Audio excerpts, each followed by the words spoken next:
Donc merci pour votre visite, merci à tous à Histoire et Mystère de l'Aude. Aujourd'hui, troisième volet avec notre cher ami Charlie Sanson. Alors, le Nostradamus et le Razès, l'homme qui a vu le futur, j'ai pas pu résister, hein, j'ai mis une petite photo de Matrix. Alors, on va choisir la pilule bleue ou rouge, moi je prends la bleue direct, j'ai envie de tout savoir.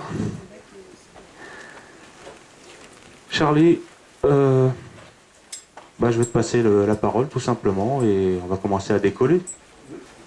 Allons-y. Merci. Bien, bonsoir. Donc ce soir, c'est le sujet qui va être traité et débattu entre nous parce que c'est pas quelque chose qui est un cours ex-cathédra, au contraire. Hein. Ça pose tellement de problèmes, ces sujets-là, qu'il est bon qu'il y ait des questions, des réponses, etc. Ça remonte loin, le moment où j'ai commencé à m'intéresser à ce phénomène, on peut dire, d'Nostradamus, qui est très mal connu d'ailleurs, qui est méconnu, critiqué, et ça a commencé pour moi à l'été 1981. L'été 1981, avec une association que beaucoup connaissent là, qui s'appelait le Crépel. On organisait des conférences et on avait beaucoup entendu parler d'un livre du docteur de Fontbrune, qui était du côté de Bordeaux. Le docteur de Fontbrune avait vraiment, avant la guerre, travaillé sur les textes de Nostradamus. Il avait fait des interprétations, et ces interprétations lui avaient valu que pendant l'occupation, il avait eu beaucoup d'ennuis, parce qu'il avait annoncé la fin d'Hitler, etc. Il avait annoncé assez clairement par traduction de Nostradamus. Donc, c'était en 81, c'était son fils qui venait d'écrire un livre qui n'était pas encore paru, dont nous nous trouvions avec notre association à Palavas. Et Jean-Charles de Fontbrune, le fils de ce docteur, avait écrit un livre et il se l'était fait envoyer les premiers exemplaires. On les a découverts ensemble à Palavas ce soir-là. C'était Nostradamus, historien et prophète. On peut dire que ça a été une découverte et avec Jean-Charles de Fontbrune, on est resté en contact. On est resté en contact, on a fait des conférences ensemble, je suis allé chez lui à Aix-en-Provence. Quand les Américains ont fait un film d'après son livre, il a été obligé d'accepter, c'était difficile de refuser, mais ils l'ont complètement trahi, comme on a fait pour Nostradamus souvent. Ils ont mis dans le film, ils ont mis avec Orson Welles, c'était quand même une référence, ils avaient mis Kadhafi, ils avaient mis Kennedy, comme si Nostradamus était intéressé à ces gens-là. Donc ça a été vraiment assez catastrophique, si bien que ce film n'est jamais sorti en France sur grand écran. Il n'a été édité qu'en vidéo, avec des cassettes vidéo. La seule fois qu'il est passé sur grand écran, on faisait un festival à Vittel, et Jean-Charles de Fontbrune venait, justement, pour faire une conférence, et il m'avait fait avoir par la Warner Bros., il m'avait fait avoir une copie de ce film, toute neuve, qui n'avait jamais tourné. Donc la seule fois que le film a été présenté en France, ça a été ce jour-là à Vittel. On l'a présenté ensemble, tous les deux, Jean-Charles de Fontbrune et moi, et puis ensuite, on a fait le débat à tous les deux avec les gens qui étaient là. Donc je vous dis tout cela parce qu'on a tellement critiqué Jean-Charles de Fontbrune, comme on avait critiqué Nostradamus, notamment par des gens qui ne l'ont jamais connu, que je pense que la moindre honnêteté de ma part, c'est d'essayer de réhabiliter sa mémoire, puisqu'il est décédé maintenant. Donc, il y a un parallèle, peut-être, entre celui qui a écrit sur Nostradamus, non pas une étude fantaisiste, parce qu'il y en a eu beaucoup. Nostradamus, historien et prophète de Jean-Charles de Fontbrune, a été un grand succès de librairie, à tel point que tous les éditeurs, après, dans l'année qui a suivi, ont sorti un livre sur Jean-Charles de Fontbrune. Il y avait les auteurs maison qui ont écrit là-dessus, du meilleur et du pire, j'en ai toute une collection, c'est à mourir de rire presque, mais enfin, c'est quand même impitoyable parce que ça s'est vendu. Et puis des gens se font une opinion d'après ces livres-là. Donc, nous en revenons au sujet qui est Nostradamus. C'est un homme qui a vécu il y a 500 ans.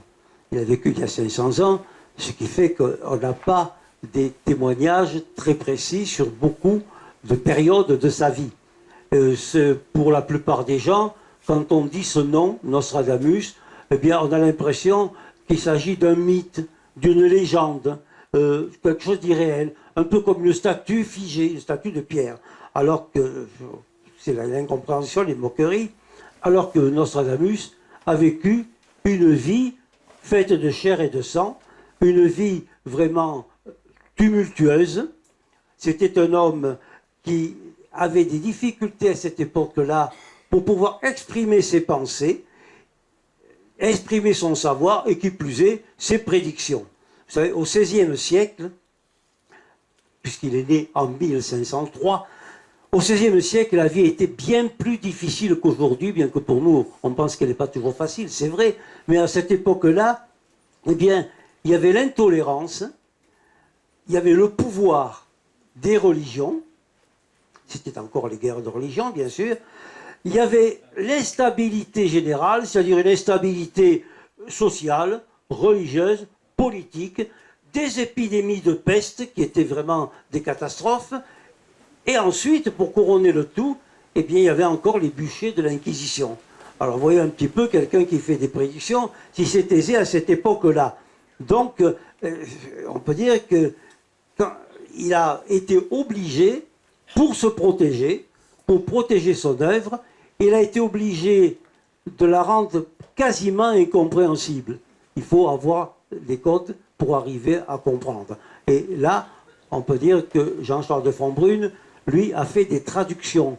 Il avait établi des glossaires d'après les mots qu'emploie Nostradamus, mais c'est difficile parce que à cette époque-là, d'ailleurs c'était encore un français qui n'est pas comme celui de maintenant, au XVIe siècle, mais de plus, il faut quand même savoir qu'on faisait souvent on éliminait des syllabes. Un mot, on n'en mettait que la moitié, la deuxième moitié, la première moitié, comme on fait aujourd'hui. Aujourd'hui, on ne dit pas télévision, on dit télé. On ne dit pas information, on dit info. Bon, dans 500 ans, si on prend des textes, ça va peut être difficile. Donc, Jean-Charles de Fontbrune a fait des traductions. Des traductions pour tenter de comprendre cet homme, on peut dire cet homme, ce méridional fougueux, parce que c'était pas quand même quelqu'un de fragile, c'était pas un monsieur timide, un monsieur modeste, non, au contraire, c'était quelqu'un de fougueux, mais aussi de très généreux. Là, on a là des preuves, bien sûr. C'était un érudit, vraiment un érudit, qui est un savant, qui a bénéficié d'un enseignement absolument exceptionnel. Et ça, on peut suivre son cheminement. Il a été médecin, et à l'écrivain qui voulait transmettre ce qu'il avait découvert en le protégeant, bien sûr, il y avait également le fait de se protéger lui-même. Et bien sûr, actuellement, on comprend difficilement ces textes si on ne se place pas dans ce contexte. Alors comment tenter d'aborder les écrits de Nostradamus sans aborder ce que fut la réalité de cet être, de cet homme, dont le talent littéraire est basé sur le savoir et sur une connaissance qu'il n'a pas pu révéler. Évidemment, ça aurait été trop dangereux pour lui. Alors, personnellement, ça m'a intrigué, ça m'a intéressé, surtout avec mes relations avec Jean-Charles de Fontbrune, on a souvent discuté ensemble, et j'ai patiemment cheminé sur les traces de cet homme. Bon, ma recherche n'a pas été que livresque. C'était pas pour moi le but de traduire ou d'interpréter. Parce que traduire ce qu'a fait de Fontbrune, ça a été littéral. Mais ça peut amener à des erreurs. Quand on traduit n'importe quelle langue littéralement, automatiquement, il y a des expressions qui ne concordent pas. Donc il faut non pas traduire, mais il faut quand même interpréter. Donc, au fil des années, j'ai parcouru les régions où Nostradamus a vécu pour rechercher sa trace. Bon, je ne dis pas que j'ai fait que ça, j'ai fait ça occasionnellement. Ça a demandé quelques dizaines d'années. Ça a été passionnant d'ailleurs. Et bien sûr, ça a été Avignon, Agen, Salon. Étant à Montpellier, c'était encore plus facile. Montpellier, où il a obtenu son diplôme de médecin. Parce que c'était quand même un médecin. Hein. Donc, les traces de son passage, et on peut dire, sont quand même quelquefois visibles. On sait qu'il est passé par là. À Montpellier, c'est évident, bien sûr. À Salon de Provence aussi, à Avignon également. Et bien sûr, je me suis imprégné de ces lieux qui, on peut dire, dans une espèce de triangle virtuel, m'ont relié à des points précis, faisant écho à des textes maintes fois lus, mais qui maintenant m'apparaissent peut-être un peu moins hermétiques. Connaître l'homme, c'est mieux comprendre ce qu'il a voulu indiquer dans certains de ses écrits. Pour moi, il est évident que cet homme a vu le futur. Il a vu le futur. Ses témoignages, ses descriptions sont celles de quelqu'un qui était présent pendant les fêtes et sur les lieux. Précision déconcertante. Et ce qui est intéressant à notre époque pour l'étudier, ce qui était pour lui le futur, pour nous maintenant, souvent c'est le passé.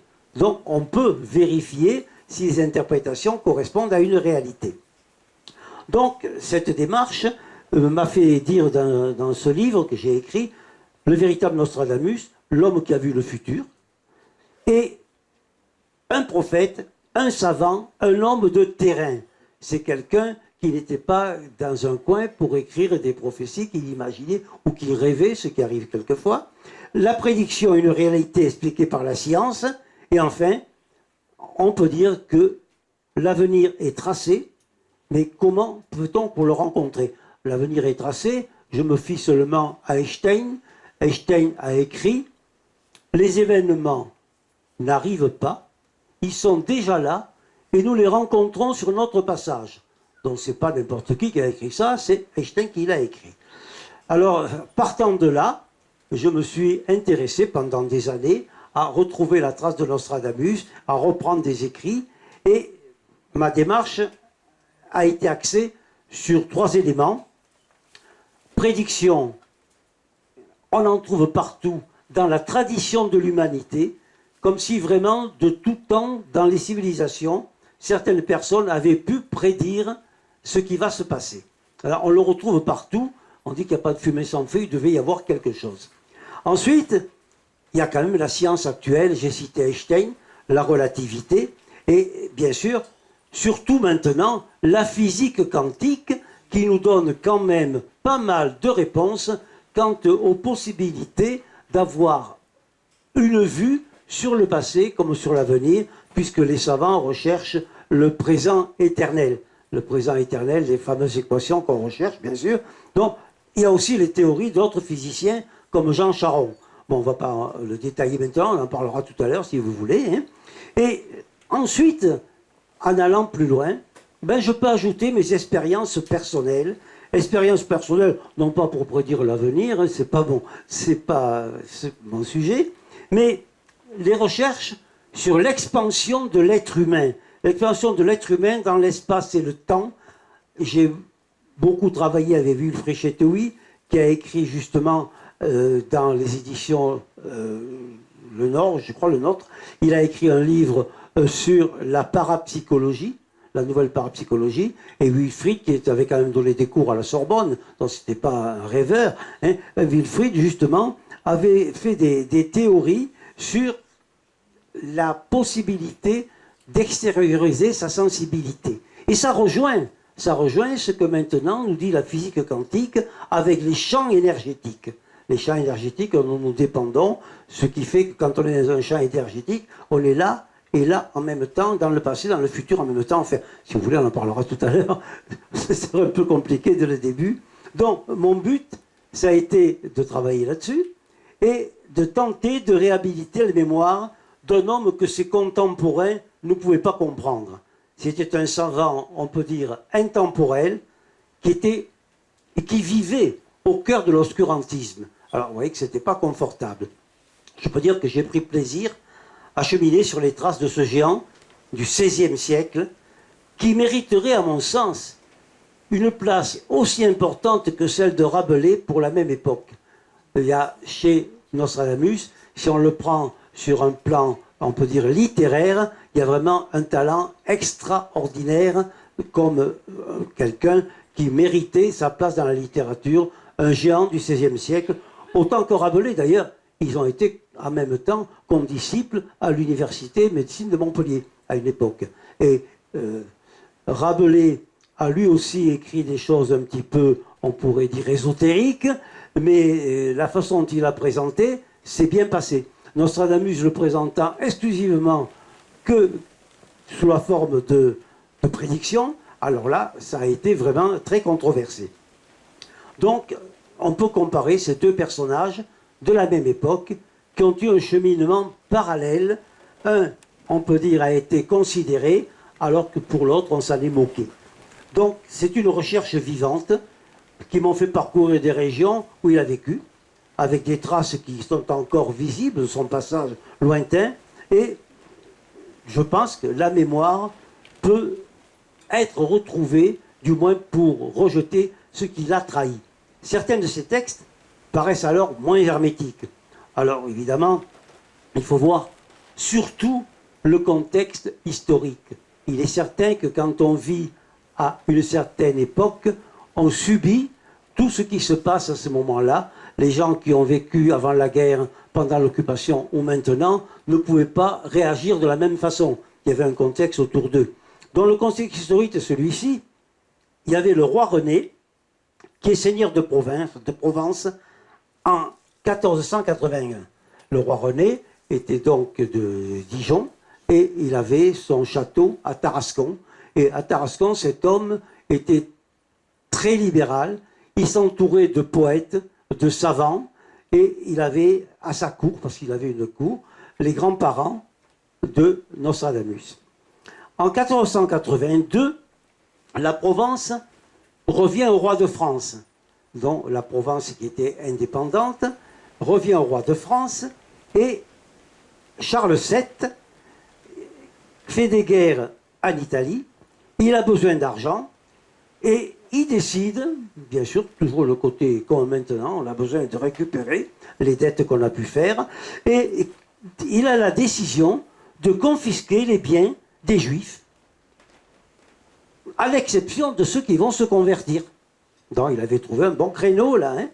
Mais seulement, en Provence, on n'avait pas la même réaction qu'au nord de la Loire, et finalement ça n'a pas été bien appliqué.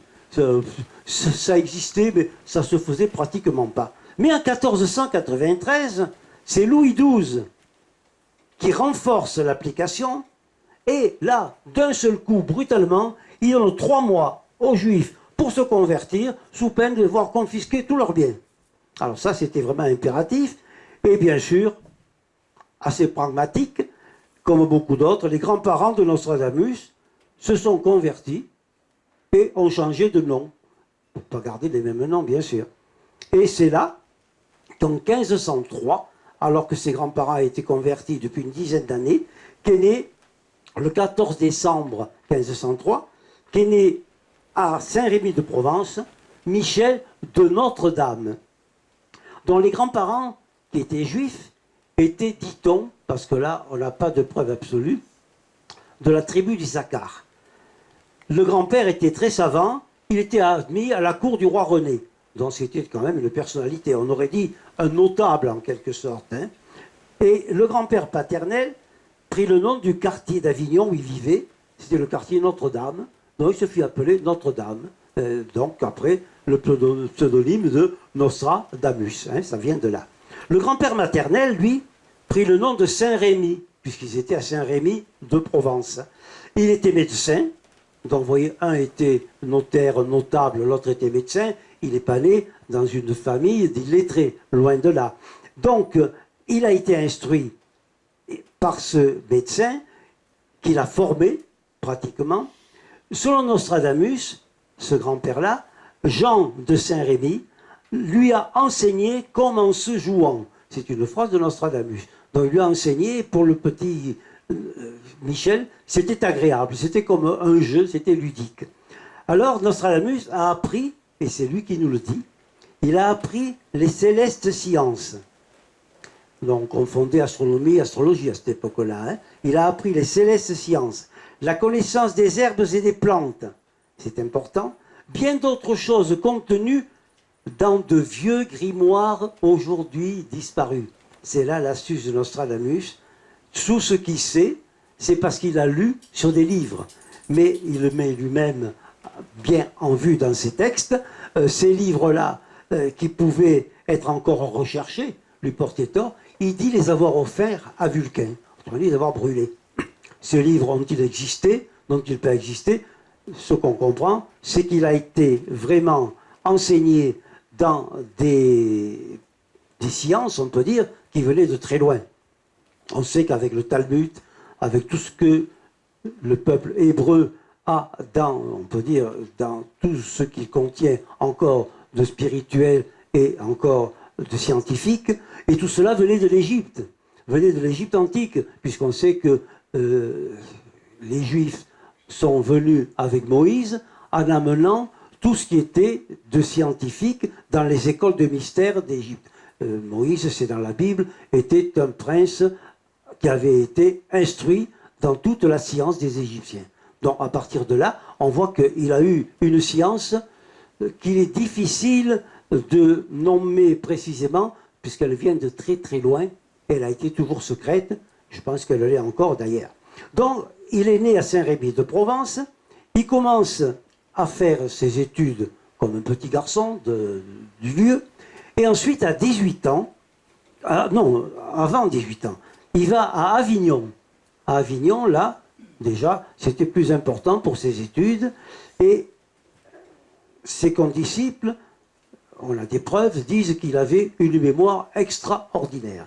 Si bien qu'à 18 ans, il va à Montpellier, à la faculté de médecine de Montpellier, et il a eu à Avignon le diplôme de maître des arts. Maître des arts, à cette époque, c'est un peu le baccalauréat d'aujourd'hui, qui permettait de rentrer dans une faculté de médecine pour lui. C'était normal, puisqu'il avait son grand-père médecin, qu'il était dans cette ambiance-là. Et c'est en 1521 qu'il commence ses études à Montpellier. Et alors, il y a quelque chose d'assez amusant pour notre époque, mais qui était banal pour l'époque du XVIe siècle. Il va interrompre ses études. Il va interrompre ses études au milieu de son apprentissage de la médecine pour aller soigner les pestiférés. Il va à Narbonne, il va à Toulouse, il va à Bordeaux, etc. Ça, on le sait, il est allé soigner les pestiférés. Et il a fait comme faisaient beaucoup d'autres étudiants, c'était la coutume. Quand il y avait une épidémie de peste, les étudiants en médecine interrompaient, allaient soigner et revenaient prendre leurs études. Donc, il est de retour à Montpellier. Et là, il y a une suspicion qui commence par rapport à lui. Parce qu'il a soigné d'une façon imprudente et il n'a jamais attrapé la maladie. Alors on dit qu'il a été vraiment chanceux par miracle. C'était les mots qu'on employait, bien sûr. Par miracle. Et quand on lui demande ce qu'il faisait pour soigner les gens, lui ne répond pas, mais ceux qui étaient avec lui révèlent qu'il utilisait une petite poudre blanche pour soigner les malades. Cette poudre blanche, il n'a jamais voulu dire d'où elle venait, ce qu'elle contenait, ce qu'elle était. Donc à partir de là, ça frisait la sorcellerie, ça frisait la magie, et l'Inquisition était toujours pas loin. Donc il a eu pas mal de difficultés quand il a repris ses études pour qu'on l'accepte pour aller jusqu'au diplôme de médecin. Donc il a eu ce diplôme de médecin. On peut dire qu'en 1530, Rabelais est entré dans la même université, donc ils ont été condisciples. Et ce qu'on peut dire aussi, c'est que là, il faut enlever la statue de marbre ou de pierre qui nous révèle Nostradamus. Ils ont mené vraiment une vie rabelaisienne. C'était des gens pleins de force, de vigueur, et qui n'avaient pas peur de vivre dans l'illégalité. Et là, on a des preuves. Il y en a dans l'illégalité, et on a les preuves pour les étudiants de cette époque-là, donc de l'époque de Nostradamus. Et cette preuve-là, c'est que à cette époque, il était interdit de disséquer des cadavres. On n'avait pas le droit de travailler sur des cadavres. C'était complètement interdit. Et les étudiants de médecine de Montpellier, si vous connaissez la ville, ils partaient la nuit par les petites rues. Et j'ai pris plaisir à passer par ces petites rues. Il en reste encore quelques-unes, si vous connaissez la ville, entre le palais de justice et la cathédrale Saint-Pierre. Il y a encore ces petites rues qu'ont parcouru les étudiants de médecine. Ils venaient d'à côté, la faculté de médecine, à côté de la cathédrale. Et ils allaient à l'endroit où maintenant il y a l'église, on peut dire Saint-Denis. Il y avait un poste, il y avait la commune clôture, Montpellier était clôturé. Et là, on gardait les entrées de la ville. Et les étudiants donnaient ce qu'il fallait aux gardiens, et ils sortaient. Et de l'autre côté, à l'emplacement des chèques postaux, aujourd'hui de la poste principale, il y avait un cimetière. Donc ils allaient dans ce cimetière, ils repéraient les endroits où la terre avait été remuée fraîchement, ils se relayaient, ils sortaient un cadavre fraîchement inhumé, et ils le ramenaient, toujours par les petites rues, clandestinement, ils le ramenaient à un endroit pour étudier. Évidemment, si c'était fait prendre, avec l'Inquisition, ça pouvait être le bûcher. Mais enfin, et là, bien sûr, il est certain qu'ils ont fait des études et ils ont fait des découvertes. Mais ces découvertes-là, déjà ça commençait pour Nostradamus. Il ne pouvait pas les révéler. S'il a pu trouver une médecine, une poudre blanche efficace, il ne pouvait pas dire comment il avait trouvé ça, comment il avait, et ses condisciples non plus. Donc à partir de là, il a quand même révélé adroitement certaines découvertes sur la sepsie notamment. Il a écrit un traité pour les fards pour entretenir la peau. Il a écrit aussi le traité des confitures, comment on conserve les fruits, comment on peut les empêcher de pourrir en quelque sorte. C'était des découvertes, on peut dire, qui rentraient dans le rôle de la médecine de l'époque. Hein. Et on peut faire un parallèle. 200 ans auparavant, il y avait un autre étudiant de Montpellier qui lui aussi était allé, parce que la tradition d'arrêter les études, ça continuait, mais lui c'était un notable de Montpellier, Roch, de la famille Roch. Roch est parti lui aussi en Italie, soigner les pestiférés, il est revenu, il n'est pas mort de la peste, et quand il est revenu, bien sûr, Roch a été arrêté parce qu'il avait l'air d'un vagabond. Il a été arrêté en haut de la rue du Pilat-Saint-Gély, pour ceux qui connaissent Montpellier. Et là, on l'a mis en prison. Bien sûr, tout de suite, il a révélé son identité, mais sa famille ne l'a pas reconnu. Un héritier de plus, c'était pas intéressant. Et on l'a laissé de côté. Seulement, comme lui était vraiment quelqu'un de bien placé familialement, il a été canonisé, c'est Saint Roch. Alors lui a été canonisé, comme à l'époque où on faisait des miracles avec l'aide de Dieu et on pouvait être canonisé.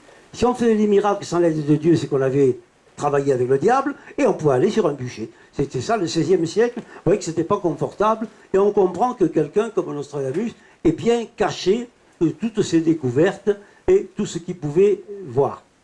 Donc, j'établirai ce parallèle avec Saint Roch, bien sûr. C'est frappant entre les deux.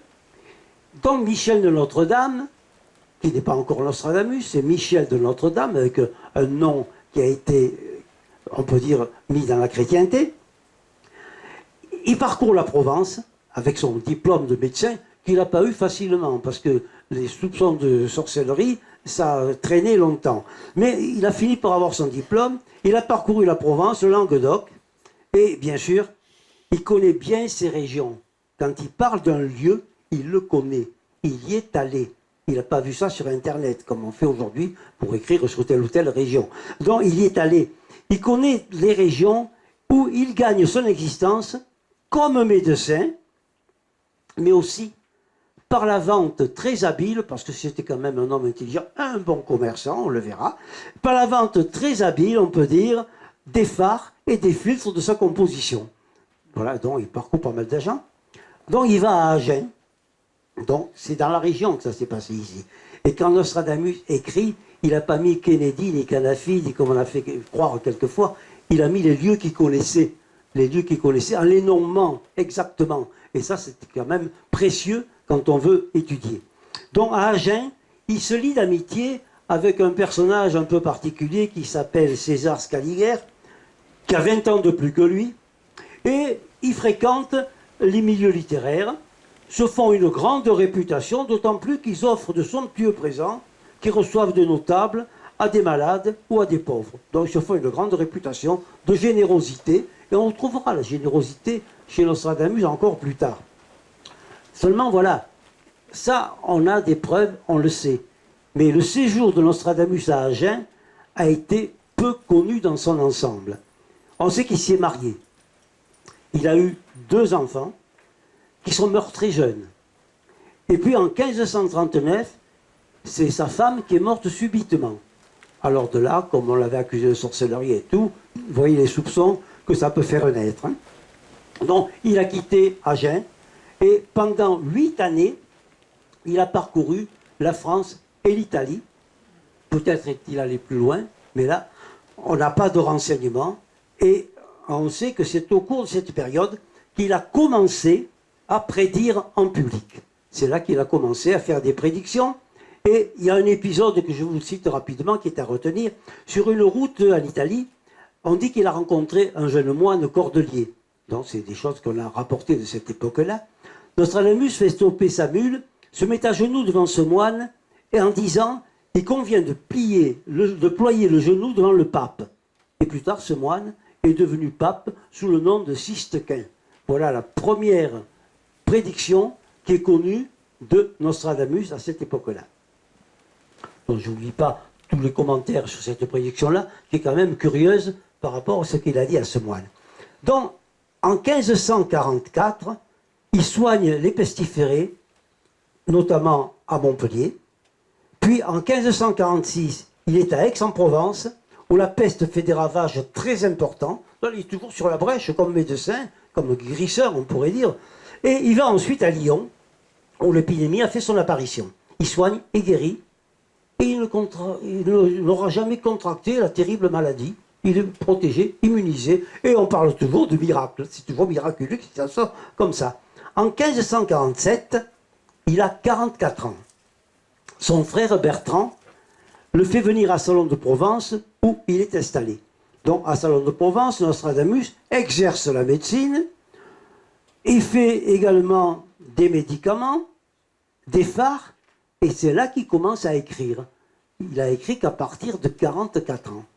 Donc, chaque année, il publie un almanach, c'est-à-dire les prédictions pour l'année. Et il faut savoir que ça se faisait beaucoup. Et que sous un pseudonyme, Rabelais, pendant quelque temps, a publié lui aussi son almanach annuel. Seulement, comme il a eu d'autres œuvres, on a oublié les almanachs, alors que pour Nostradamus, on s'en est souvenu.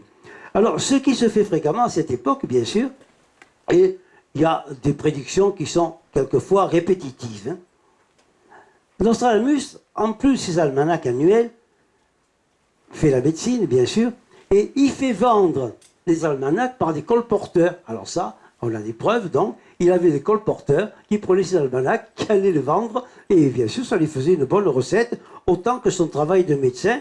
Et il fait paraître aussi son fameux traité, qui a pour titre « Les fardements et senteurs pour embellir la face ». Donc c'était pour soigner la peau. Mais il ne pouvait pas dire que c'était pour soigner, alors c'était pour embellir. Vous voyez, toujours ce côté précaution. Donc ça nous amène bien à comprendre que dans les autres textes aussi, il a pris des précautions. Et bien sûr, il fait aussi paraître son fameux traité pour faire des confitures, donc pour conserver les fruits, pour l'asepsie. À Salon, Nostradamus se fixe, et là, il fonde une nouvelle famille. Donc il est fixé à Salon, il fonde une nouvelle famille. À partir de là, en peu d'années, 17 ans, on peut dire, son œuvre a été abondante. Je passe rapidement. Elle va comprendre des œuvres littéraires comme la lettre à César. La lettre à César, ce sont des révélations adressées, curieusement, à son fils qui vient de naître. Il a pris un prétexte pour faire une lettre et faire des révélations. Il explique comment il voit l'avenir et se justifie vis-à-vis de l'Inquisition. C'est là qu'il dit qu'il a eu des livres qu'il a offerts à Vulcain. Ensuite, il a l'épître à Henri II, roi de France, qu'on peut interpréter de différentes façons. Et puis viennent les centuries, ce qu'on connaît le plus, qui a été publié, étudié, traduit, commenté. Alors il faut savoir que les centuries ont été publiées à cette époque-là, mais que ensuite, beaucoup de gens qui les ont interprétés se sont servis de traduction. Traduction. À la fin, souvent, il ne reste pas grand-chose. Et c'est comme ça qu'on connaît les œuvres de Nostradamus, bien sûr. Après, dans les centuries, il y en a 12, composées de 100 quatrains, rédigés en vers, et c'est là le côté littéraire. C'est quand même pas rédigé n'importe comment. C'est rédigé en vers pour un écrivain de l'époque, mais c'est en vers. Donc, il y a certaines centuries qui n'ont que 42 ou 11 quatrains. Après, il y a les présages, qui contiennent 141 quatrains, et puis les succins, 58 strophes de 6 vers. C'est une œuvre, pour l'époque, considérable, mais obscure.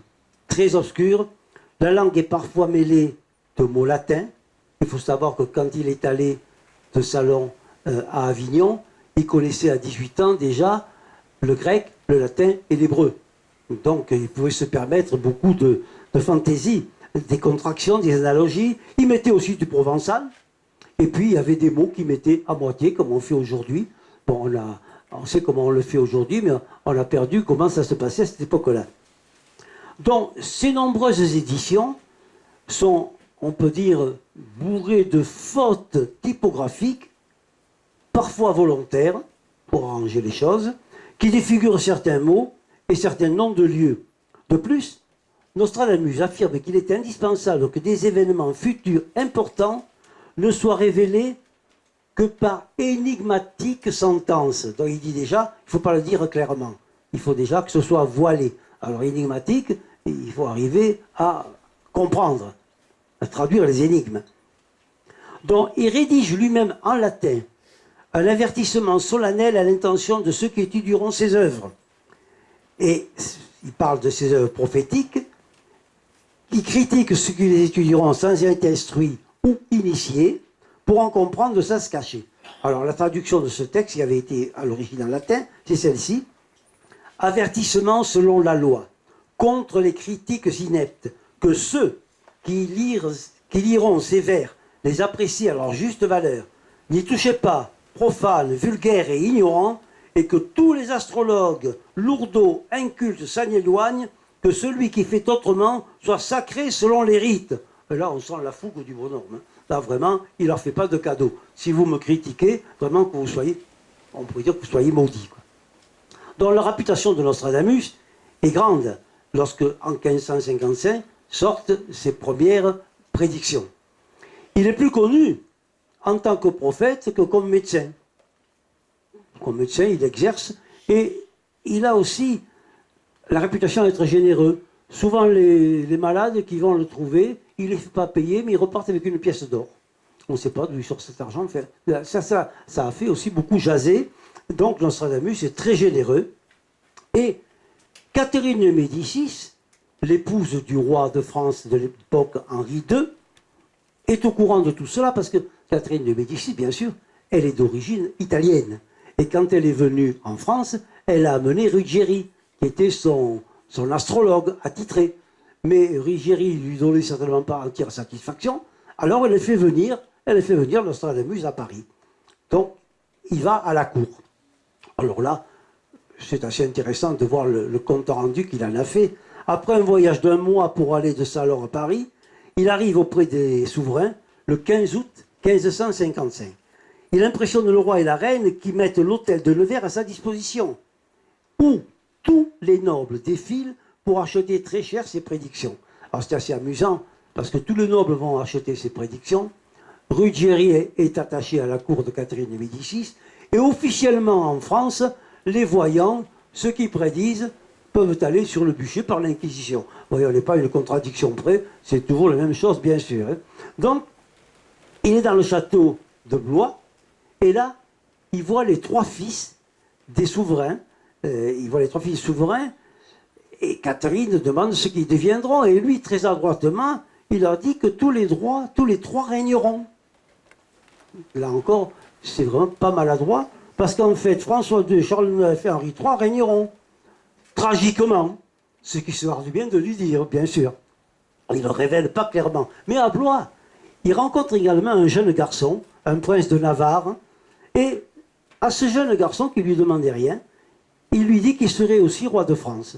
Ça amusa l'enfant, bien sûr, c'était impossible, avec tous les prétendants qu'il pouvait y avoir avant, hein, c'est évident. Et plus tard, Henri IV se plaisait à raconter cet épisode de son enfance. Après, c'est déjà quand même des choses très, très intéressantes et concrètes. Donc, Nostradamus se plaisait vraiment pas dans l'agitation de la cour. Il ne se plaisait pas dans l'agitation de la cour, c'était pas vraiment quelque chose qui lui convenait comme ambiance. Et il rentre à Salon au bout de quelques mois. Il en a marre de la course, de l'agitation, il rentre à Salon. Et avant son départ, donc en 1555, il écrit un quatrain, un peu imprudemment, un quatrain dont la prédiction allait se révéler exacte 4 ans plus tard, en 1559. Donc le 1er juillet 1559, le roi Henri II participait à un tournoi. Il avait déjà combattu 2 fois, Et sous une très forte chaleur, alors qu'il était quand même d'un certain âge, malgré les injonctions de la reine et de son entourage, il s'entête pour vouloir défier le jeune Montgomery en un combat singulier. Et ce qui se passe est entièrement décrit dans le quatrain qui a été rédigé 4 ans plus tôt. Alors, voilà le quatrain. Le lion jeune, le vieux surmontera. Le jeune Montgomery a vaincu le roi qui était beaucoup plus âgé. En chambellique par singulier duel, dans la liste du tournoi où se libèrent les pulsions belliqueuses, c'est un combat singulier, donc un duel. Dans cage d'or, les yeux lui crèvera. Là, c'est quand même assez précis. Dans cage d'or, les yeux lui crèvera. Donc, la lance de Montgomery glisse le long de l'armure, remonte, elle soulève la visière du casque du roi. Cette visière est dorée, la lance pénètre profondément dans le droit du roi. Et ensuite, l'autre phrase, 2 classes une, puis mourir, mort cruelle. Donc 2 combats qui avaient eu lieu, puis un 3e, et là c'est la mort cruelle pour le roi. Tout le déroulement de ce drame est décrit avec une exactitude rigoureuse dans ce quatrain, comme s'il avait été écrit par quelqu'un qui en a été témoin. Mais il a écrit 4 ans auparavant. Donc à partir de cet événement, il est évident que c'est toute l'histoire du futur qui fait l'objet des prédictions de Nostradamus. Il y a la mort du roi Henri II en 1559, qui marque le début d'une longue période. Les destructions sont nombreuses, emmêlées, sans aucune indication de date. Et ça, il le dit. C'est volontairement qu'il ne met pas de date dans la chronologie des faits, qu'il les mélange, pour qu'on ne puisse pas faire des rapprochements. Donc, cependant, dans toute son œuvre, il a quand même cité 2 dates seulement. Il y a 1792 et 1999. Nous reviendrons sur ces dernières dates qui a été difficile à expliquer. Maintenant, les explications par le côté scientifique et astrologique. Donc c'est assez intéressant. Mais pour 1792, il a écrit ceci. Et durera ceci jusqu'à l'an 1772, que l'on cuidra estre une rénovation du siècle. Effectivement, c'est le 21 septembre 1792 qui marque la fin de la monarchie en France. Et la date du début de l'an 1 de la République. Donc c'est bien la charnière dont il a parlé. Mais avant cette date, il avait également prévu l'arrestation de Louis XVI à Varennes, par exemple. Et là, on retrouve le texte. Je ne vous lis pas tout ça parce qu'on n'en finirait pas, bien sûr. Hein. Et bien sûr, il a le dernier vers de la conclusion de l'arrestation du moine noir à Varennes. Il écrit ceci. Elle a au cap, cause tempeste, feu, sang, tranche. Cap, c'est le diminutif de capé. Louis XVI était un capétien, bien sûr. C'est aussi la tête, le cap. Après une période de tempête à feu et à sang, ce qu'il dit, le mot tranche est bien l'image de la guillotine. Voilà comment il a mis, avec des mots, il décrit tout un épisode de l'histoire de France. Bien sûr, d'autres quatrains suivent des prédictions attribuées à Nostradamus aussi, parce qu'on prête qu'aux riches, et à Nostradamus, on lui a prêté des quantités de prédictions qu'on ne trouve nulle part dans ses œuvres, que deux fois on a dit qu'il avait prédit la fin du monde, je ne l'ai trouvé nulle part, c'était pas dans ses préoccupations, certainement. Donc, je vous cite un exemple que j'ai connu assez intéressant. À Montpellier, par exemple, ville qu'il connaissait bien, près de la faculté où il était, il y a un vestige des remparts. On l'appelle la tour des Pins.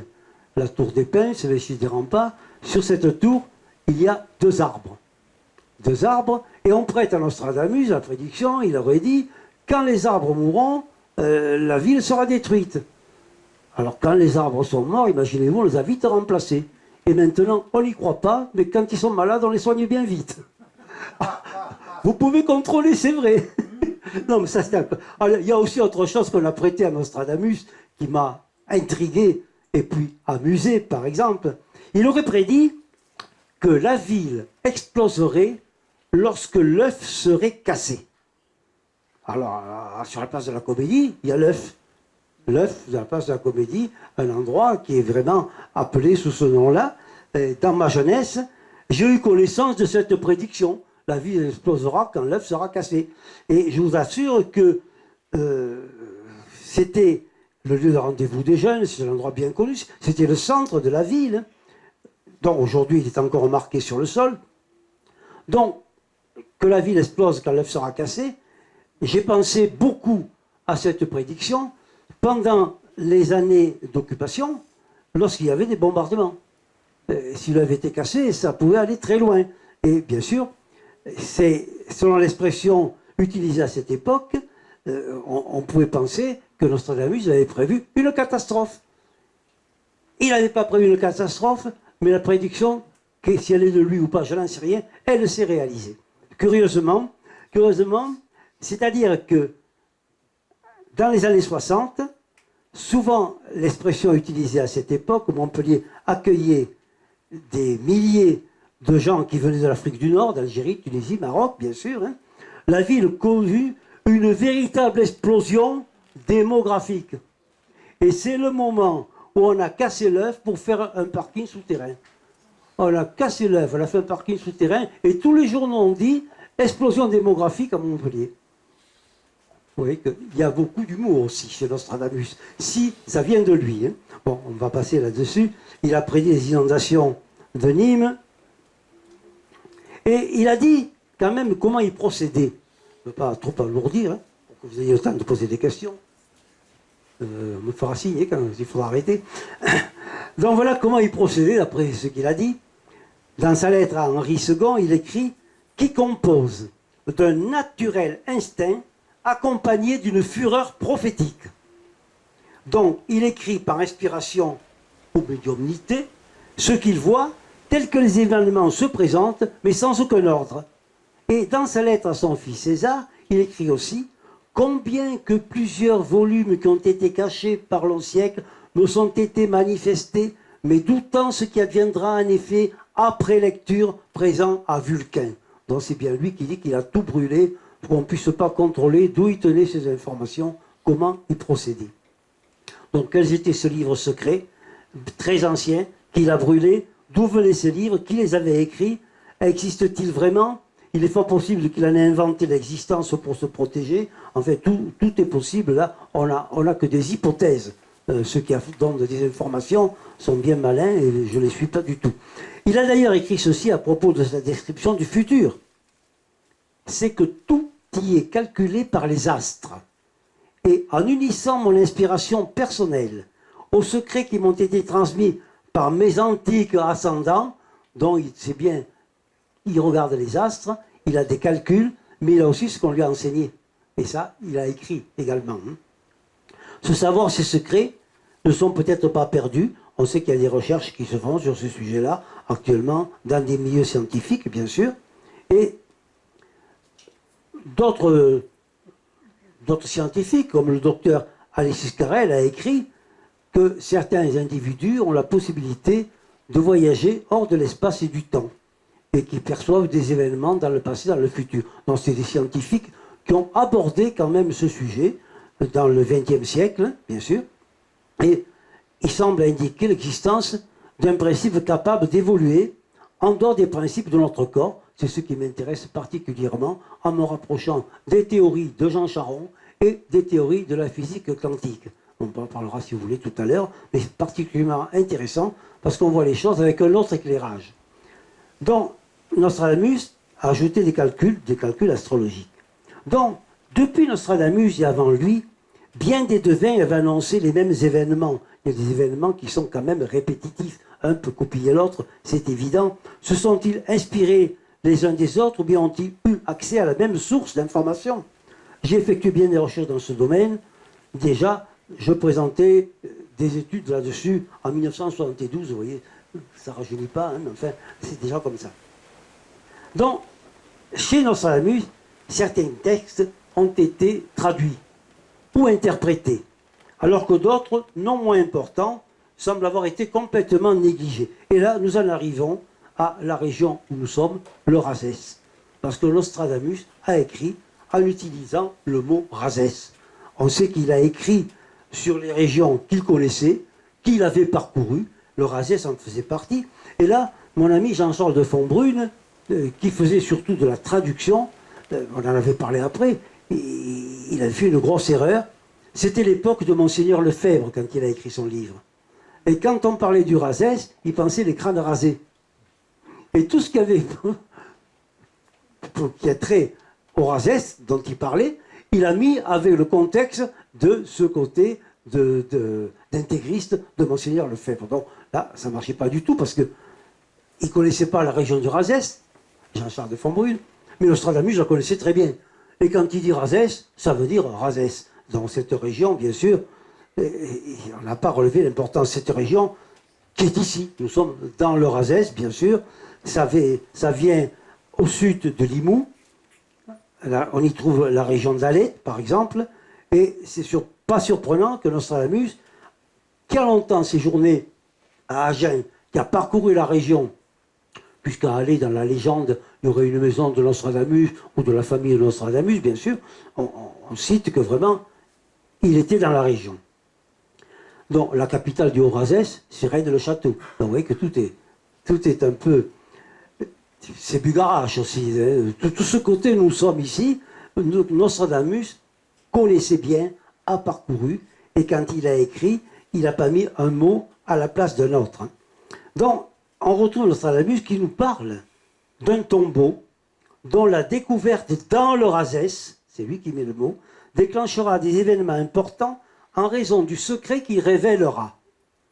Nostradamus annonce la découverte du sépulcre du grand Romain, et voici les vers qu'il a écrits. Au fondement de la nouvelle secte seront les os du grand Romain trouvé. Sépulcre en marbre apparaîtra couverte, terre tremblera en avril, Malenfouet. Donc, quel est ce personnage qui est un seigneur des temps lointains, certainement? Son sépulcre mal enfoui apparaîtra par un tremblement de terre, c'est ce qu'il dit. Hein, la terre tremblera en avril. Et Guittarade, entre autres, il voit le tombeau d'un général romain, Dardanus, un grand romain.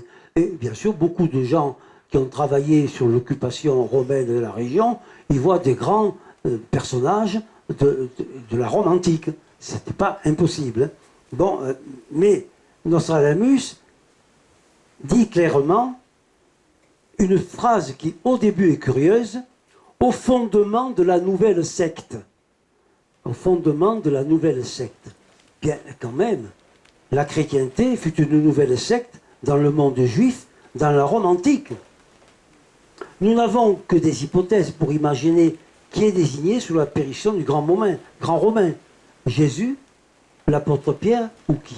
Alors là, de nouveau, on a quelque chose de Nostradamus qui est précis, mais on ne peut pas donner une explication vraiment autre qu'une hypothèse. Mais c'est déjà quand même assez troublant. Ensuite, il y a un autre quatrain, où il y a le mot Razès. Longue crinite, le fer, le gouverneur. Fin, fièvre ardente, feu et de sang fumé. À tous étages joviaux, grand honneur. Sédition par Razès allumée. La sédition, bien sûr, est allumée à partir de Razès. Quelle est sa nature? Il peut s'agir de la découverte du tombeau, de son terrible secret, en rapport avec la longue crinite. Alors, longue crinite, on peut penser à l'étoile chevelue dont il parle dans d'autres quatrains, c'est-à-dire à une comète ou autre chose dans le ciel. Hein, ça, on n'a pas d'autre explication. C'est plusieurs fois cité par Nostradamus. Qui continue, il y a pas mal de quatrains, le Razès, on voit qu'il s'y attachait, il connaissait. Du lieu est Léo Razès. Nestre content, du lac Léman conduite non prouvée, renouvelé on fera le vieil temps, esfeuillera la trame tant couvée. Alors bien sûr, c'est un vieux français, d'une part, et puis il faut savoir que souvent, on est dans un côté, on peut qualifier d'ésotérique, et ce n'est pas quelquefois le sens apparent qui est le plus important, il faut voir un peu plus loin. Dont la découverte faite dans le Razès fera des mécontents jusqu'au sein de la Réforme, puisque ce sont les guerres de religion, à l'époque de Nostradamus, bien sûr. puisque quelque temps après, Henri III sera assassiné, etc. Donc ces vers ont été écrits à l'époque de ce conflit entre catholiques et partisans de l'Église réformée, né près du lac Léman. Il parle du lac Léman. Alors, est-ce qu'il y a un rapport avec des religions différentes? Nous y voyons la réforme. Selon les époques, on peut voir bien d'autres choses, c'est évident. Les vérités cachées de l'ancien temps sont rappelées, mais combattues. Il y aura des intrigues et des complots. Ça, même à notre époque, c'est pas quelque chose de rare. Hein. Et puis un autre quatrain. En péril, monde et roi félicité. Razès et Esmu, par conseil ce qu'est toi. L'Église, roi pour eux, peuple irrité, un montrera après ce qu'il n'est toi. Alors on peut interpréter, les chefs d'État seront satisfaits de ces révélations, mais elles mettront le monde en péril, dont les princes de l'Église irriteront le peuple et l'un d'eux montrera le vrai visage de ceux qui représentent. Donc ce sera accepté ni par les puissants laïcs, ni par les puissants de l'Église. Ensuite, encore le Razès qui revient dans un quatrain, de bien en mal, le temps se changera. Le patch et daust, des plus grandes espérances, des grands deuils, LVIS, on n'a pas trop pu savoir ce que c'est, trop plus trébuchera, cognus Razès, pouvoir ni cognoscence.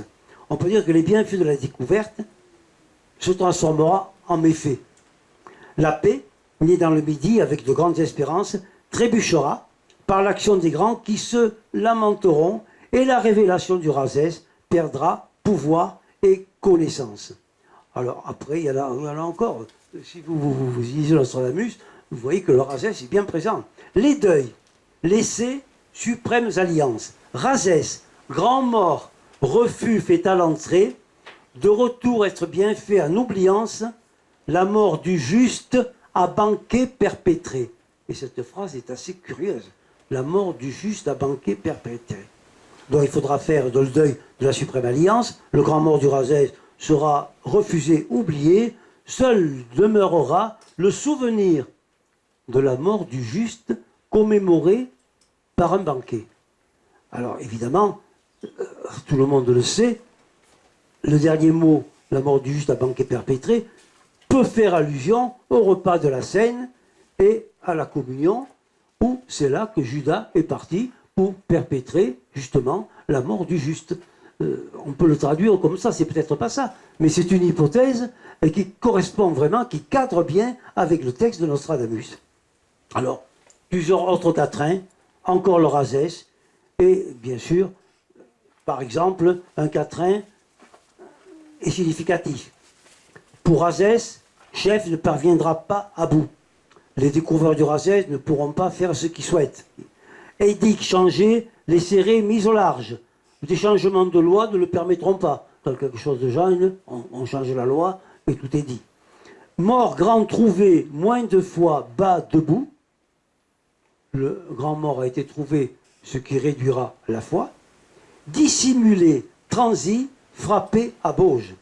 Bon, il était dissimulé dans une modeste et froide demeure, le tombeau, et qui plus est, le tombeau du Razès. Alors, si on voit la Bauge, c'est le gîte du sanglier, le nid de l'écureuil, c'est petit, c'est sale, c'est étroit, et c'est très modeste. Donc, voilà ce que j'ai relevé sur le Razès. On pourrait en parler longtemps, mais je crois que c'est quand même très significatif. Ça a été souvent méconnu ou mal interprété, mais quand on suit la vie de Nostradamus, le mot Razès, ça veut dire le Razès, ça ne veut pas dire autre chose. Un petit exemple pour ce que Nostradamus a vu dans son futur qui est devenu notre passé, quand il a écrit « Un empereur naîtra près d'Italie ». Bon, il fallait le dire à son époque. Hein. Napoléon est né en Corse, une île qui appartenait à l'Italie peu de temps avant sa naissance. Elle a été achetée en 1768. Oui. Donc, un empereur naîtra près d'Italie qui, à la pire, sera vendu. Donc, on a acheté la Corse près d'Italie. Sera vendu bien cher. Diront avec quels gens il se rallie qu'on trouvera moins prince que boucher. Il fallait l'écrire, ça, en 1555 ou avant. Donc, c'est quand même un peu... Et ensuite, il ajoute d'autres phrases curieuses. Du soldat simple parviendra à l'Empire. Il a été d'abord soldat, on sait qu'il était lieutenant à Toulon, bien sûr. Et puis général. Donc, de robe courte parviendra à la longue. De la robe courte d'un officier, il a eu la longue robe de l'empereur. Vaillant aux armes, en église ou plus pire, vexer les prestres comme l'eau fait l'éponge. Tout y est. Nostradamus a vu la robe longue du sacre, la vaillance du conquérant, les rapports tendus avec le pape, qui a été même fait prisonnier par Napoléon. Il a vu des choses assez curieuses. Bon, ça, c'est le reste.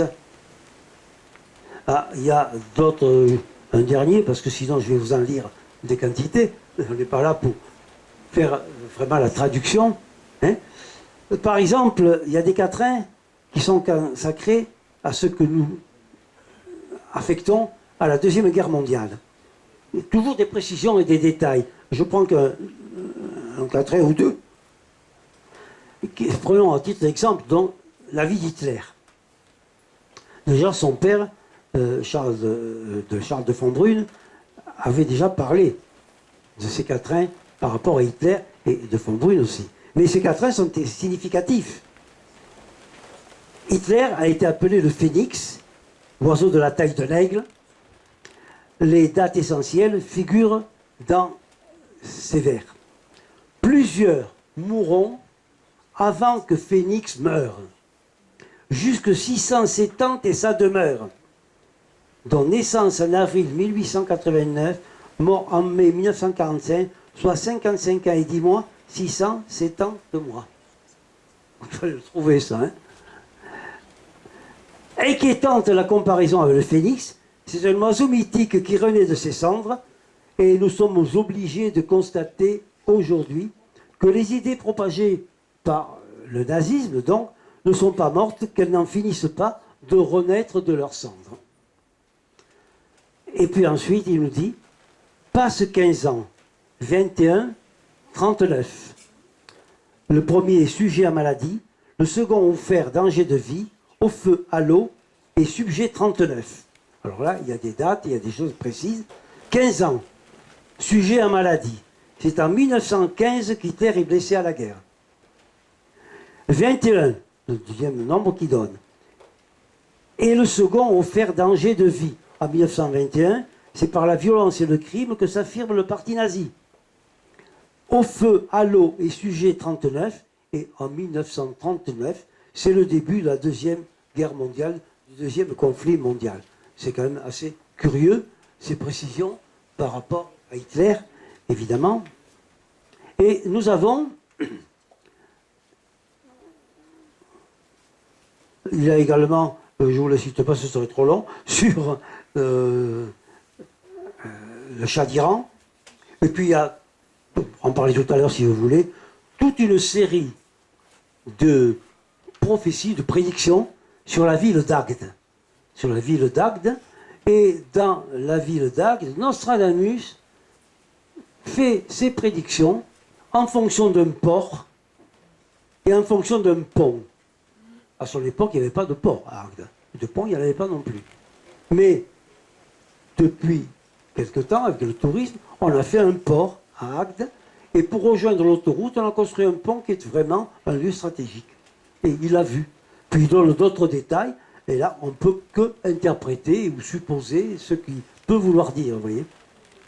Et également, il a connu Charles VII, Charles IX plutôt, et qui en 1572 va déclencher la Saint-Barthélemy avec les ordres de sa mère. Et il a écrit un quatrain, encore un coup, la Saint-Barthélemy. Ben, ça ne peut pas être plus juste.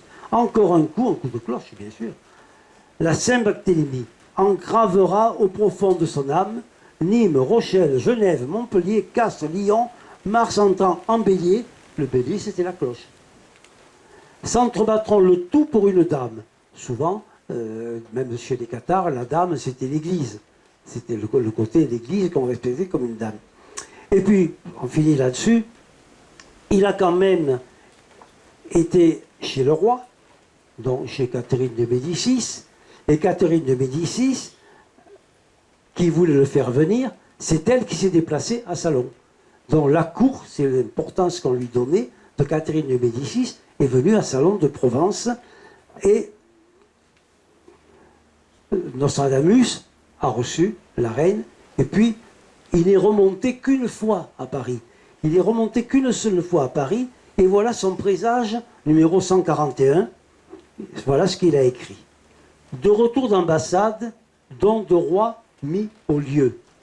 Donc, il y avait des dons du roi, et il les avait mis de côté, bien sûr. Don du roi mis au lieu. Plus n'en fera, sert aller à eux, il n'ira plus. Parents plus proches, amis, frères du sang, trouvés morts près du lit et du banc. Voilà ce qu'il a écrit. Il n'ira plus chez le roi après cette ambassade. Ses parents, ses proches, ses amis le trouvent mort dans sa chambre, près de son lit et du banc. Et c'était le 2 juillet 1566. Donc voilà, je pense qu'on peut arrêter là si vous voulez. Et hein? Ah, 99. J'ai passé. Non mais c'est intéressant. Alors je le reprends sur mon livre, hein, parce que je ne suis pas... Alors, 1999.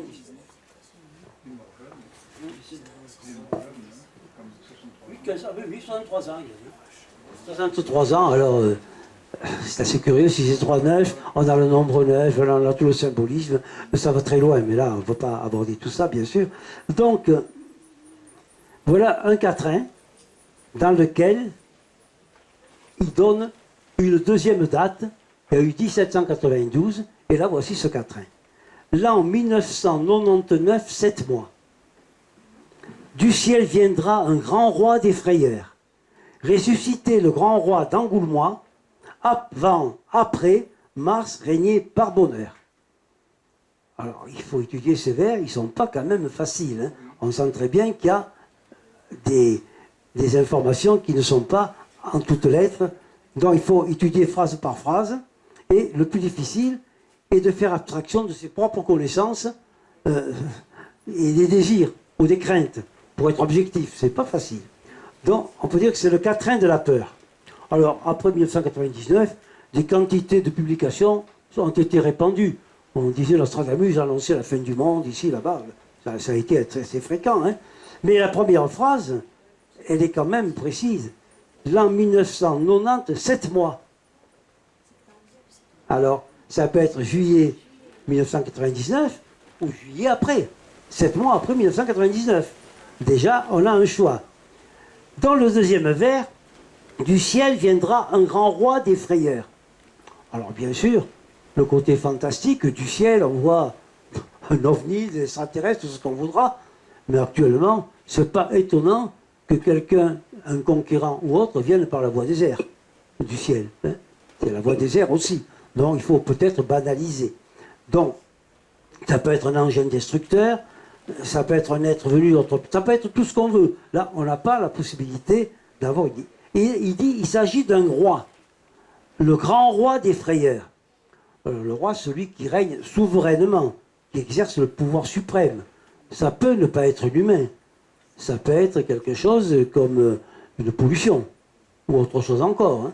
Hein. Donc, il faut être très large pour essayer de voir. Il va régner. C'est la domination totale sur un lieu. S'il règne, hein, tout à fait. Donc,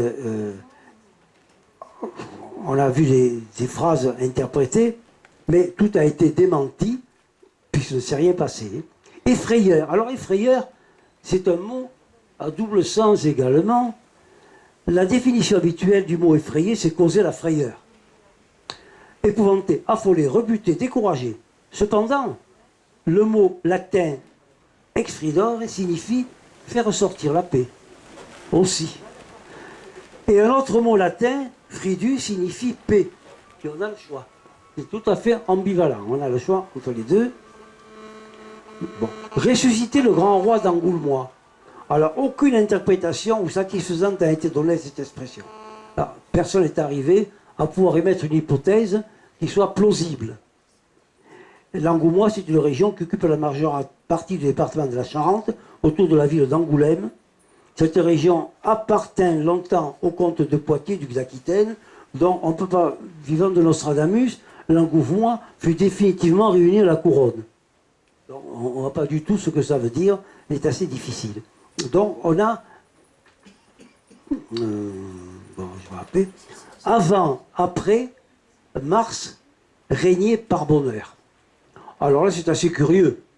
C'est assez curieux parce que signifie cette phrase? On a souvent dit, avant et après cet événement, la guerre régnera par bonheur.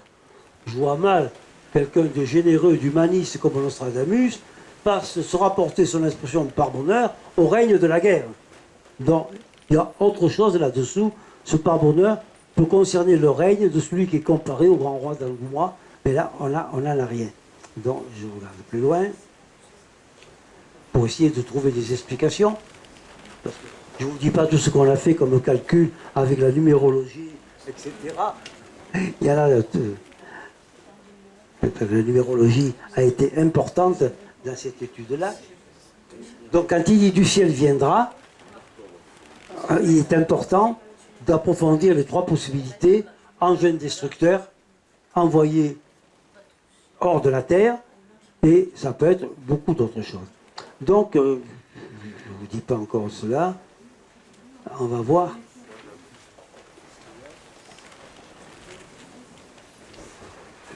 Voilà. Le soleil roi, le soleil est le roi du ciel, bien sûr, le roi de notre planète, bien sûr, et l'astronomie officielle, les nombres et les tarots s'accordent dès la fin du XXe siècle pour donner au soleil le titre de roi, et pour papa, au grand roi des frayeurs. Donc on n'en finit pas de découvrir, bien sûr, et dans son numéro 126 du mois de mars 2000, donc en plein dans cette période de cette prophétie, le magazine Science Illustrée apporte involontairement de l'eau à notre moulin avec un article intitulé « Le roi Soleil impose son diktat ».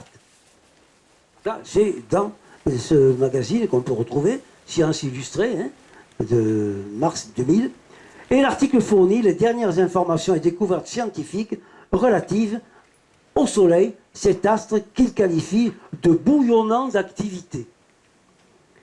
Il est utile de rappeler que les observations de nos modernes astronomes étaient connues de savants des temps lointains qui nous les ont révélées, et par des transmissions telles que les tarots, sciences de la vie secrète des nombres, etc. Donc, c'est une date importante qu'on peut trouver en 1999, le 13 mars 1989 plutôt, 10 ans avant. Dans l'astronomie, les années sont beaucoup plus faciles à retrouver que dans la vie courante. Donc une date importante, le 13 mars 89, c'est cette date-là que s'est produite l'inversion du champ magnétique du Soleil. Des tâches, tous les 11 ans, une inversion, tous les 11 ans, une autre inversion. C'est ce qui a fait naître dans, on peut dire, la numérologie et dans les tarots, les maîtres nombres, le 11 et le 22. Ça vient de l'activité du Soleil, qui a, bien sûr, c'est évident, des conséquences pour les humains. Donc des tâches apparaissent, etc. Donc des éruptions fantastiques ont accompagné des tempêtes solaires qui ont éjecté à une vitesse de plus de 2000 km/s plusieurs millions de tonnes de gaz et de particules ionisées. C'est alors qu'un immense nuage de plasma a auréolé notre planète, heureusement protégée par son champ magnétique. Cette protection n'est pas absolue car les particules ionisées ne sont pas détruites mais canalisées vers les pôles, ce qui expose des régions voisines de sérieuses perturbations. Cette description n'est pas née de l'imagination d'un auteur de science-fiction, elle est le résultat d'une observation rigoureusement scientifique. Les conséquences de ces turbulences solaires se manifestèrent au Canada, où toute la région de Québec se trouva entièrement privée d'électricité pendant plus de 9 heures. D'autres perturbations, on pourrait citer, d'après ce 13 mars, et il est certain que le cycle de 11 années fait que l'activité des tâches solaires intervient tous les 11 ans. Donc les colères de l'astre se répercutent de 89, on peut dire, à 2000. Et on arrive à cette époque 1999, 7 mois. Et 1999, 7 mois. On peut, si on regarde le côté météorologique, le côté climatique sur la planète, etc., on peut voir qu'il y a eu des perturbations. C'est à partir de là qu'on a parlé du réchauffement de la planète. Voilà. Donc, Nostradamus nous a indiqué tout ça, peut-être, mais d'une façon qui n'était pas facile de comprendre tant qu'on n'était pas des éléments scientifiques. Voilà, pour 1999, comment on peut l'interpréter? C'est vraiment une prédiction scientifique de quelque chose. Du ciel viendra le grand roi, le soleil des frayeurs, et à partir de là, ça peut faire tout un bouleversement sur notre planète, et on se rend compte qu'effectivement, depuis cette époque, le bouleversement s'est installé, se développe, et n'en finit pas d'augmenter et de nous perturber. Voilà. Est-ce qu'il y a d'autres questions? Est-ce qu'il y a eu d'autres prédictions qui, au-delà de 1999 ou... Ils ne donnent pas d'autres dates. C'est fini, là. Ils ne donnent pas d'autres dates. Alors les prédictions, on les date comme on veut, selon ses convictions, selon ses idées, selon sa science. Donc on a des quantités de prédictions qui ne semblent pas se reporter à notre passé, au futur de Nostradamus. Maintenant, il y a eu quand même des interprétations intéressantes. Par exemple, à un moment donné, il parle d'une armée qui sera prête à rentrer dans Paris, puis reculera et entrera après. Alors souvent, on a traduit ça par l'armée du général Leclerc, qui était prête à entrer à Paris pour aider les gens qui s'étaient soulevés, mais on lui a imposé de se retirer, et c'est de lui-même qu'il a foncé sur Paris. Mais Jean-Charles de Fontbrue, justement, qui a cherché, qui a pinaillé partout, il a trouvé un autre élément qui dit la même chose.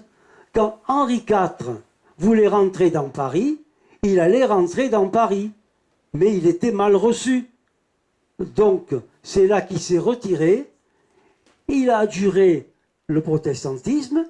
Quand il a été catholique, on l'a laissé rentrer dans Paris. Le même mouvement que Nostradamus indique bien pour une armée, pour quelque chose qui rentre en Paris. Mais est-ce qu'il a voulu parler d'Henri IV? Henri IV, c'était son futur. Ou de Leclerc? Là, personne ne peut encore dire. Il semblerait, on a un penchant pour penser que c'est plutôt sur Henri IV. Est-ce qu'il y a d'autres questions? Tu fais une pause? Ouais, les questions, c'est après la pause. Oui, on fera les autres questions après la pause, si tu veux. Oui? Il y a une maison à Alette qu'on appelle la maison de Nostradamus. Je l'ai photographié, j'ai photographié les inscriptions que les compagnons ont mis sur les poutres. Alors on l'appelle, vous savez, dans les légendes, dans les traditions locales, il n'y a pas de fumée sans feu, mais dire que c'était la maison de Nostradamus, je n'en sais rien. Peut-être des gens de sa famille, c'est bien possible, mais il faut savoir qu'à Alette, vous avez entre autres la rue de la Juiverie. Donc il y a beaucoup de Juifs qui étaient venus de Palestine lors de l'exode à l'époque du début de la chrétienté, qui sont arrivés sur les côtes de Sainte-Marie de la Mer, Maguelone, etc. Et puis, ils étaient en surnombre, ils sont venus ici dans cette région. Et dans cette région, vous avez à Alette, vous avez une église avec les agrammes, l'étoile à six branches. Donc il y a quelque chose d'hébraïque à Alette-les-Bains. Maintenant, la maison de Nostradamus, est-ce une légende, une réalité? C'est pas impossible, puisqu'on sait qu'il connaissait la région, et quand il parle du Razès, c'est qu'il y est venu. Donc il a pu aller travailler à Alette également, qui était une ville importante quand même, à son époque. On fait la pause, hein? Ouais. Le visage de Nostradamus, là, c'est d'après une peinture. Ah oui. On n'a pas de portrait de Nostradamus. Non, non. C'est le seul qui le représente en quelque sorte. On a des images, quand on parle de Nostradamus, mais qui ont été créées après lui. Donc ça, est-ce que ça se rapproche le plus possible de la réalité? Moi, il me semble, c'est sur le plan du vêtement, hein, le vêtement, la coiffure, et puis le visage. Nostradamus avait la réputation d'être un homme tenace, fougueux, mais très généreux et bon. Et j'ai l'impression que dans ses yeux, c'est un peu ce que l'on voit. C'est pour ça que j'ai préféré cette illustration. Dans tous les traits de son visage, effectivement, la bonté. On peut très bien voir de qui il s'agit. Oui. Dans tous les moindres détails des traits du visage. Je pense. Moi, je décode tout. Moi, j'ai préféré cette illustration à une autre pour ça, parce qu'il m'a semblé que ça correspondait à ce que l'on sait de cet homme fougueux, costaud, c'était pas un malingre, adroit, bon commerçant aussi, très adroit, mais en même temps très généreux vis-à-vis des gens à qui il donnait beaucoup. Et d'ailleurs, certains ont dit que Nostra Antamus, ça voulait dire nous donnons ce que nous possédons. Pas mal. Oui, on l'a traduit aussi comme ça. On va faire la petite D'accord. pause, je vous propose. Et puis il y aura les questions-réponses juste après. Oui. Merci Charlie. Il y a pas de